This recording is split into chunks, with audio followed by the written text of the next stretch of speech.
Part of the global family of Centers for Spiritual Living. And today is March 10th, 2024, and we are continuing our monthly series, That's How We've Never Done It. And our topic today is, guess what? Up until now. Up until now.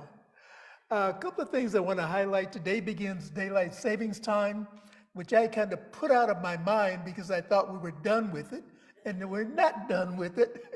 And so I appreciate all of us who woke up on time or remembered to set our clocks forward and are here this morning. And also just a reminder that following our celebration this morning, following our celebration service, is our annual meeting and potluck. And I've seen the food coming in, so I know it's going to be a delicious time for fellowship and friendship. The other important thing that is taking place today is the practice of Ramadan that starts today in the Islamic faith. Islam may be the least understood of the world's major religions by people in the West especially. And the meaning of Ramadan, and I'm quoting this from the Quran, is you who believe,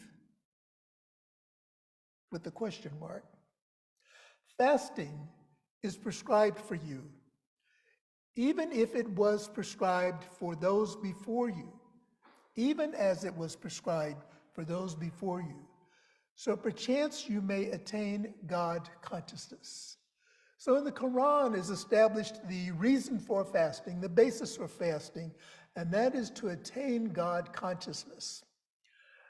Muslims observe Ramadan only to please God and are called to show mercy, compassion, generosity, and care for all of God's creations, to renew their commitment to God, to renew their faith and family ties, and to connect to the message of the prophets. They draw inspiration from the stories of the prophets such as Abraham, Moses, and Jesus.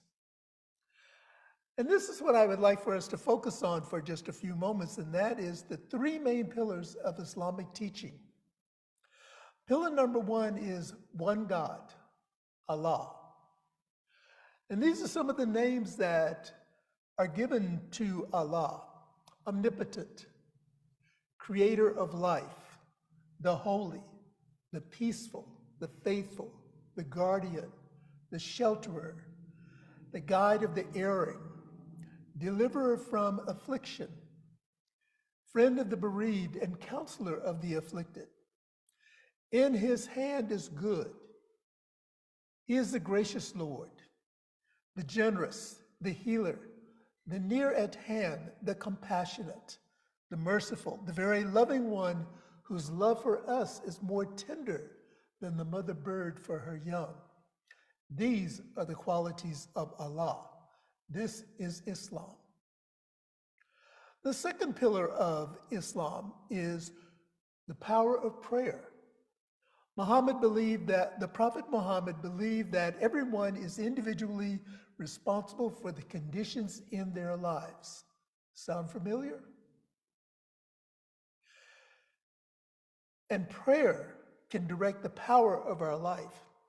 Guidance, leadership, and comfort are totally available to us through an active and dynamic prayer life. And the third main pillar is surrender. Surrender is not a passive practice. It is empowering, acknowledging a larger life. And we can let go of confining ideas, beliefs, and perspectives that keep us imprisoned in a limited life. We can surrender the old and make way for the new, the more expansive way of living. And so I ask you, as you've listened to these, do you see shared practices of the main pillars of Islam that are also parallel to, in alignment with, compatible with the teachings of science of mind, the illustrations of the oneness of all life? When we look for ways to be in communion with a presence and a power that feels larger than our daily actions. We feel this urge when we gaze at the stars, or hold a loved one, or hear beautiful soul-stirring music. It speaks to us, assuring us that life is grand.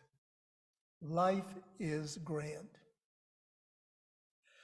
And so today, aware that right now, in this present moment, right now, all over the planet, no matter what religion, no matter what language, no matter what ritual is being followed, the call to prayer is being heard and answered. The Great Spirit, God, this creative intelligence, however it is we identify that which is larger than us, hears all prayer. No one has the exclusive right to the infinite intelligence ear, if we want to anthropomorphize God. No one has an exclusive right to that ear. We all have equal right.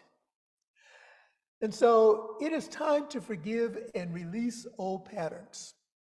When we pray, recognizing that we unite with millions of people, illustrating the one life.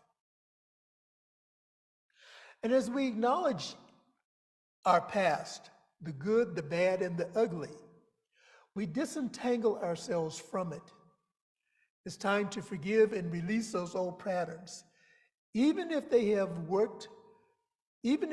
used and worked well for us. Our question is, do they continue to serve us? Do you ever find yourself saying, I've always done it this way? It keeps us prisoners of the past, retelling the old story focused on then, when we could be investigating a new now and shifting I've always to include an invitation to stay comfortable in our discomfort or stuck in a rut. That's where we want to shift away from. Being comfortable, being in our discomfort, and being stuck in a rut. And this is what we've been talking about for the last several Sundays, is breaking out of that box, moving out of our comfort zone, moving into the awareness that there is something more than this. I share this story for an illustration, and some of you may have heard it. One day, a man opened his lunch bag at work and complained, "Another cheese sandwich. I am so sick of cheese sandwiches." The next day, he opened his lunch and said again, "Cheese sandwich again? I'm going to die from these cheese sandwiches." The following day, he opens his lunch bag and again said, "Cheese sandwich, I hate cheese sandwiches. Oh, why, God? Why is it always a cheese sandwich?" And so finally, one of his coworkers asked this question. He said, "Why don't you tell your wife you don't like cheese sandwiches?" The man replied, "I don't have a wife." His coworker confusingly said then, "Well, who makes your cheese sandwiches?" And the man said, "Well, I do." So how often do we find ourselves complaining about patterns in our lives that we weave together with our own hands? The Buddha taught that attachment with its complement, resistance, is the root of all suffering. Attachment and resistance is the root of all suffering. When we honor our past and learn from it without attachment or resistance, we move freely into our future. And in the book Purpose-Driven Life, Rick Warren writes, "Those who have hurt you in the past cannot continue to hurt you now unless you hold on to the pain of resentment." And when I read this, it was like a wham upside the head, because I had to do that momentary pause and look at where I've been holding resentment about a pain that has occurred in the past, and While I'm holding on to the resentment, the individual and the individuals who were involved in that have continued on with their lives. They have no clue that I'm still holding on to this pain. Well, I think a couple of them do. That's one of my Leo characteristics that I'm working on. And Rick Warren goes on to say, your past is past.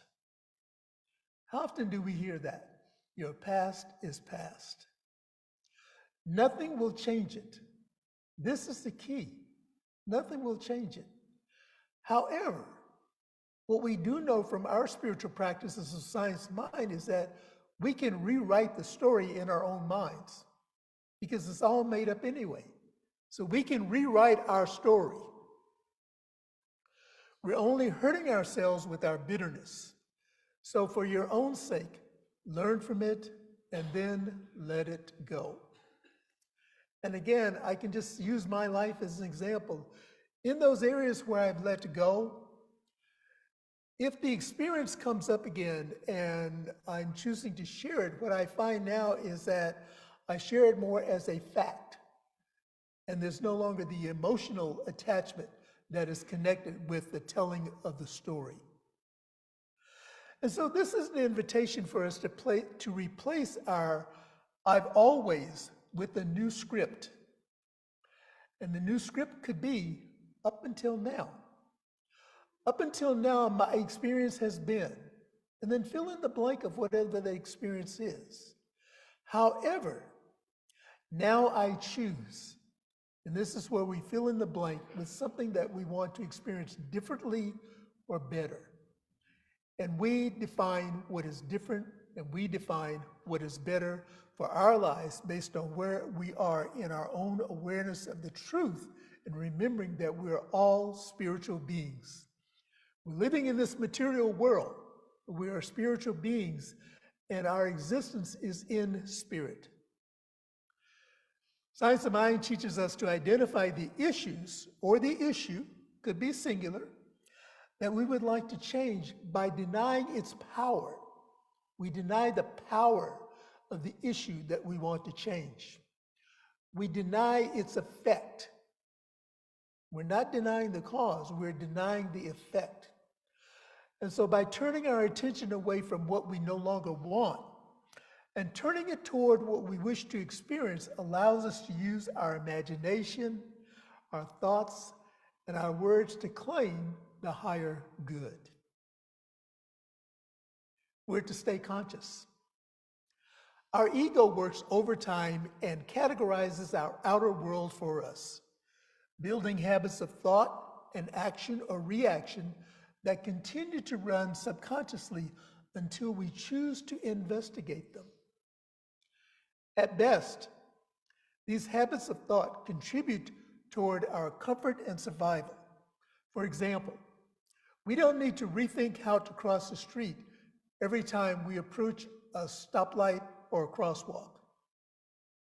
At worst, these habits of thought continue to fit us with blinders, limiting our view of the narrow confines of our previous experiences. And so to expand our perspective, we may ask, what if? Can I imagine? Or consider the possibility. This is one of my favorites. Consider the possibility.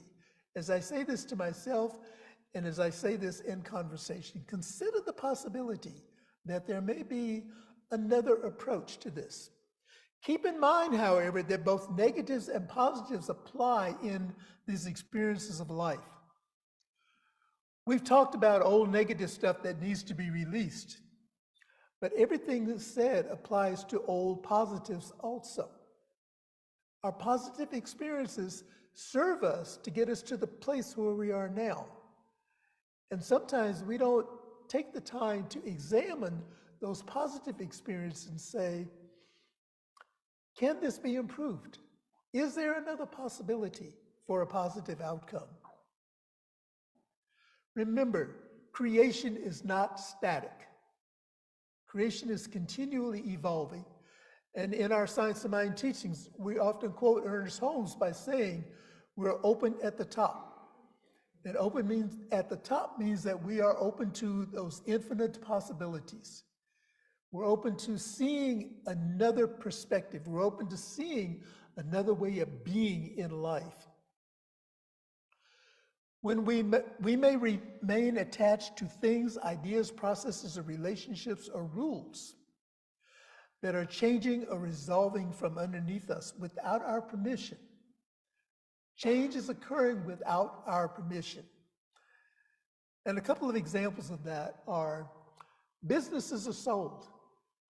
How often do we encounter a situation where we've gone to a particular location and perhaps the owner does not have a perpetuation plan in place, or family members are choosing to do something differently?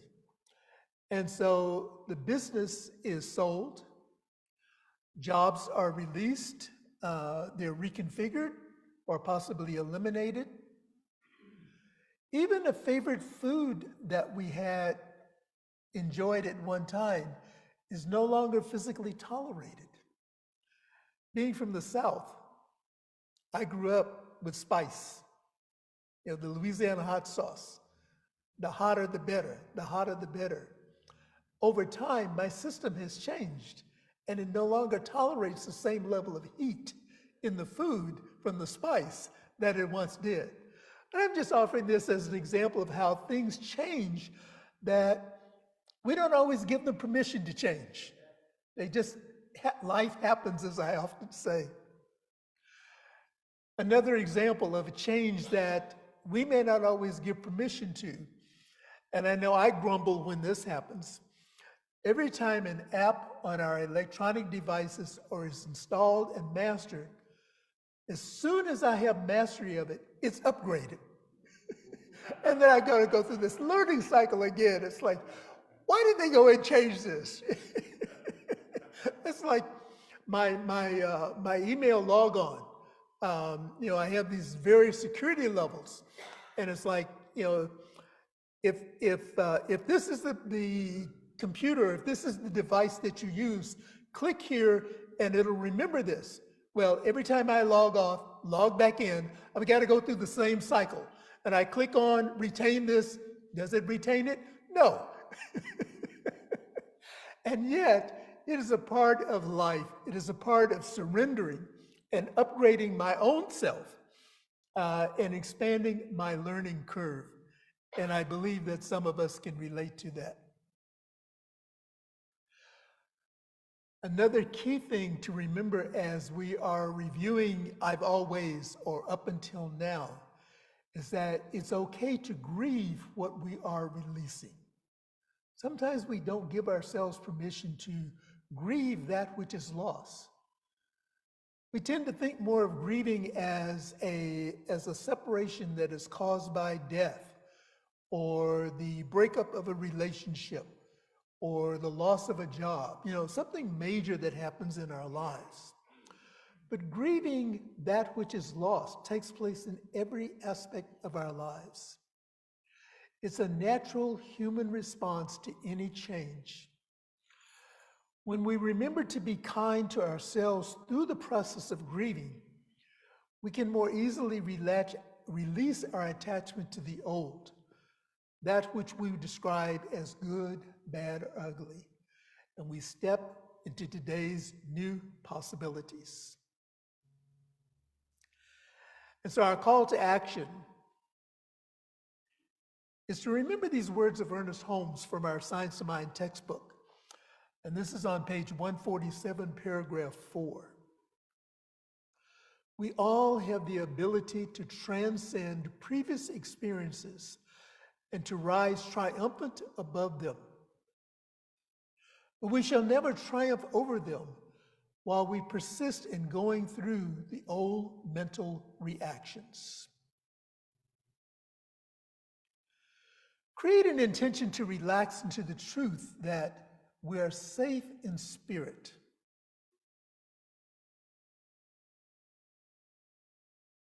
Explore new territory and let go of the fear of making mistakes. This is something that I'm still working on, is that fear of making a mistake, that fear of looking bad. And what I've learned to do now is to laugh at myself and to recognize that out of the mistake comes a learning experience. And that's something that we're not often taught as we come through life. You know, we are punished for our mistakes rather than encouraged to learn from our mistakes. The courage to be curious inspires us to step out of old limits and embrace a new and larger now. The most impactful human inventions and discoveries have been born out of curiosity. The most creative individuals in every field not only have been willing to think outside of the box, they have also celebrated every mistake, every setback, and every dead end along their journeys, grateful for the gifts of information and the insight thus received. And so let us replace our I've always story with a new script, up until now. And this is the new journey, this is the new adventure that I am embracing in my life. Let us say together our affirmation for the week. I release the past and claim a higher, happier experience of life today. Let us say that again. I release the past and claim a higher, happier experience of life today. And so I invite us to just take a moment to go within. And to go within, allow yourselves to connect with the breath. You may take a couple of deep breaths at your own pace, to be open to what has been shared in this talk, to recognize how it may apply in your own life, and to recognize with me that there is only one life. There is an all-prevailing presence of oneness that is occurring right here, right now, in this very moment. And this oneness is reflected in the unity of all life, recognizing that all life is an individualized expression of spirit, an individualized expression of God, an individualized expression of this creative intelligence. We are all one. And so I speak my word this morning for myself, and I speak my word for those who are gathered here in our center and those who are viewing via means of electronic, and for the entire planet, because I know that my word is a power unto the law, and it must produce what I declare. And so I begin in gratitude for the life that is expressing itself as me, in gratitude for this new day, in gratitude for adjusting to this man-made experience of daylight savings time, a manipulation of nature. I give thanks for my willingness and my ability to adjust, and to know that in time, that a return to some semblance of normalcy will occur. However that may picture itself for me, and however it may outpicture for each one that is gathered this morning, in this time and in this space. I speak my word acknowledging the truth that I am enough, just as I am. And knowing this to be the truth for me, I accept it, affirm it, and claim it for each one, knowing that right where each one is, everything, absolutely everything that is required is being provided right here and right now. And I speak my word knowing that those who are experiencing the transitions in life, however those transitions may be showing up, the death of a loved one, the transition from this expression in the material world back to a higher expression in the material existence. Those who are experiencing and desiring right livelihood in the terms of financial abundance, abundance in relationships, abundance in this journey called life, however it is out picturing, whatever the desire is, I know that the Spirit is saying yes. It is saying yes to the delight of our hearts. And I speak my word for communities and individuals who are gathering in the name and nature of the one life, recognizing that there are many paths to the Great Spirit, to that which is higher than I am.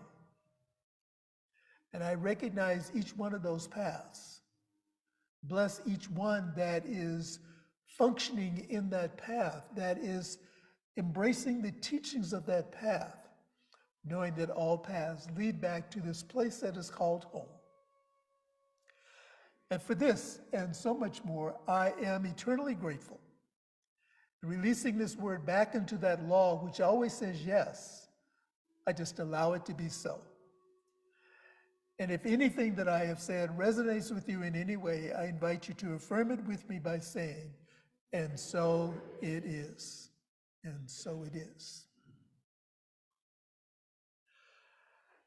And I just want to take this opportunity to again remind those who are here in our center and those who are viewing online that we have practitioners, prayer, spiritual prayer coaches that are available to support you with whatever it is that you desire in your life.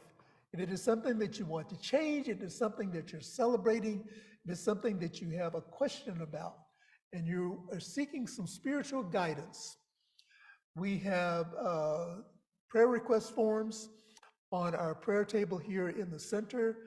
And for those of you who are watching online, we have prayer request forms that are available on our website, and I invite you to fill out one of those requests, and they will come directly to an email box, which I have access to, and will share only with the practitioners so that we may support you in prayer. You may also schedule an appointment with a practitioner for a professional session with a practitioner, and there is a fee for that, and the fee is established by each practitioner. So we encourage you to not leave here with a problem, but to be that place where God shows up, and to allow us to support you in acknowledging that place and that experience. And I invite us now to share together our affirmation of abundance as we prepare to receive our morning tithes and offerings. I recognize the presence of God within as the source of my abundance. Out of my abundance consciousness flows everything I could desire in life. With gratitude and thanksgiving, I now participate in the uninterrupted flow of abundance. This prosperous experience is evidence of my abundance consciousness. And to participate in the practice of abundance, for those of you who are here in the center, we have a donation box on the hospitality table in the center. You may also mail in your contributions. That address is on our screen. You may text to give. That number is on our screen. You may also donate online to our website, montereycsl.org. And while you're on the website, please remember to click on the button to receive our newsletter if you are not currently a subscriber and a recipient of the newsletter. You will find a lot more information than we have the time to share with you on Sunday morning, and you can read that as your leisure. And as we used to say in the old church, the traditional church, govern yourselves accordingly. Whatever that means for you. And so I have just a few things that I would like to invite our virtual community to be aware of. We're still continuing the season for nonviolence. And this month, the month of March, is Women's History Month. So we are remembering that. Today, as I mentioned earlier, begins the practice of Ramadan. And starting on Tuesday is our Infinite Possibilities class that is being facilitated by Suzanne Alexander. And I'm just glancing, I thought Suzanne would be joining us this morning, but she's not. Oh, there she is. Thanks for waving. Suzanne, would you like to unmute and just offer another little plug for Infinite Possibilities? Yes, thank you so much, Reverend Robert. Hello, church family. How's everybody doing today? And thank you again for waking up early and being on time. I know I was like, oh, what's going on with my kitchen clock on my stove? Like, what happened to this hour? So thank you again. But yes, Infinite Possibilities. We'd like you to really join us. There's some very easy steps that we can take that I'm more than happy to share with you that made a tremendous difference in my life and a number of people that I know that I've shared with this already. So please take the time to sign up, invest in yourself. It's self-care. You know, whatever it is that you feel perhaps stuck in relationships or financial abundance or whatever needs a little bit of tweaking, we can help with that. So please reach out to Reverend Robert and we can get you guys involved. We have a whole workbook as well. There's going to be some exercises that we'll be doing in class so that you're not just floating out there like a kite without a tail.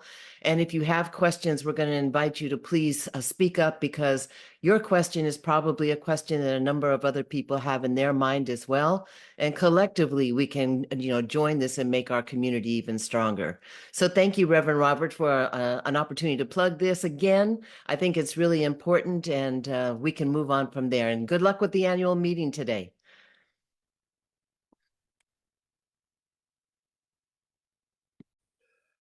The class will be offered via Zoom, and we're not using the church's Zoom. We're using a different Zoom account. So it's important that you email me with your intent to participate in the class so that I can send you the email link along with the workbook that we will be using for the class. And so again, my email is revrobert08@gmail.com. And I am excited, and I know a number of our local congregants have already registered, and we've extended an invitation to our larger Centers for Spiritual Living community to join. And so I'm excited, and I will see you all in class on Tuesday. And so we say good morning to our Facebook community and our YouTube community. Thank you for your attendance and participation. Thank you for being part of our spiritual experience. And we invite you to join us next week as we continue our March series. That's how we've never done it.